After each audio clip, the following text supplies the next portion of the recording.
آج ہم امت مسلمہ ہیں، 1400 برس ہماری عمر ہو چکی ہے. ہم سے پہلے بھی ایک امت مسلمہ تھی، بنی اسرائیل. وہ 2000 برس تک اس مقام پر فائز رہے ہیں جن پر ہم اب 1400 برس سے فائز ہیں.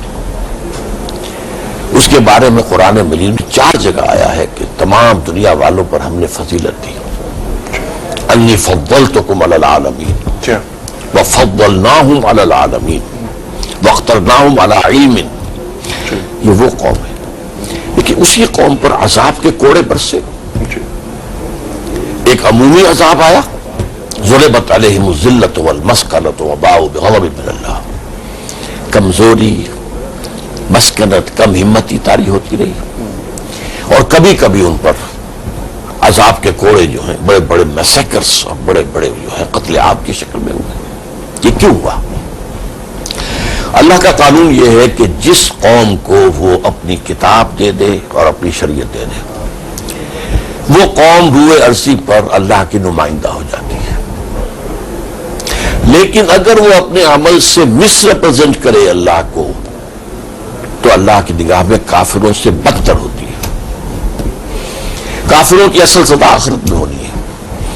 دنیا میں بڑے پیمانے پر کافروں کو سزا صرف تب ملتی تھی جب کوئی رسول آ گیا اور اس نے اتمام حجت کر دیا اور قوم نے بحثیت مجموعی رد کر دیا تو ملیا بیٹ کر دیا گیا. باقی اصل جو ہے دارالجزا جو ہے وہ تو آخرت ہے. مسلمانوں کا معاملہ یہ ہے کہ اجتماعی جو ان کی غلطیاں ہوتی ہیں اور خرابیاں ہوتی ہیں، اس دنیا میں انہیں سزا ملتی ہے. فطرت افراد سے اغماض بھی کر لیتی ہے، نہیں کرتی کبھی ملت کے گناہوں کو معاف. آج ہم اسی عذاب میں مبتلا ہیں، اس لیے کہ ہمارا فرض منصبی یہ قرار دیا گیا تھا وَكَذَلِكَ جَعَلْنَاكُمْ أُمَّةً وَسَطًا لِتَكُونُوا شُهَدَاءَ عَلَى النَّاسِ وَيَكُونَ الرَّسُولُ عَلَيْكُمْ شَهِيدًا. کہ ہم نے تمہیں امت بنایا ہی اس لیے، امت وسط بنایا ہے کہ رسول اتمام حجت کر دیں تم پر اپنے دعوت و تبلیغ کے ذریعے سے، اپنے قول اور عمل دونوں سے، اور اجتماعی اور انفرادی دونوں سطحوں پر. اور اب جب کہ رسالت کا معاملہ جو ہے، نبوت کا معاملہ ختم ہو رہا ہے، آئندہ یہی کام تمہیں کرنا ہے. ٹھیک ہے، یعنی کار رسالت کو آگے بڑھانا ہے، کار رسالت کو اپنی آخری منزل تک پہنچانا ہے. اس لیے کہ حضور کو تو بھیجا گیا تھا پوری دنیا کے لیے، اور بھیجا گیا تھا لِيُظْهِرَهُ عَلَى الدِّينِ كُلِّهِ، کہ جو دین دے کر بھیجا گیا آپ کو اس کو آپ غالب کریں. جی ہاں. تو جب تک کل روئے ارضی پر اللہ کا دین غالب نہیں ہوتا، ابھی تک آپ کا مشن جو ہے وہ ابھی آگے بڑھ رہا ہے، بڑھے گا، جائے گا. ٹھیک ہے، یہ عالمی سطح پر غلبے کی آپ بات کر رہے ہیں، یہ تو الٹیمیٹ گول ہے، ہوگا. ٹھیک، یہ تو ہوگا، اس پر ہمارا ایمان ہے. ڈاکٹر صاحب ابھی تو یعنی یہ تو مشن ہے ہمارا. میں بنیادی بات یہ کر رہا تھا کہ زوال، جس طرف آپ نے اشارہ فرمایا کہ زوال وغیرہ وغیرہ، پھر سورہ عصر کی آپ نے تلاوت فرمائی. ڈاکٹر صاحب یہ زوال اچانک نہیں آ گیا، ہمیں عروج ملنے میں بھی صدیاں لگی تھی. یعنی فتح مکہ کی بات کر رہا ہوں میں، کہ جب امیہ کا دور، پھر عباسیوں کا دور، پھر ہم آگے آئے اور ہم نے سینکڑوں برس حکومت کی. یہ زوال کا شکار کا آغاز کب ہوا تھا، اس پر میں چاہوں گا کہ تفصیلی گفتگو آپ کریں، لیکن اس وقت ہمیں جانا ہے ایک بریک کی جانب. خواتین و حضرات، گفتگو رہے گی جاری، ایک چھوٹے سے بریک کے بعد آتے ہیں.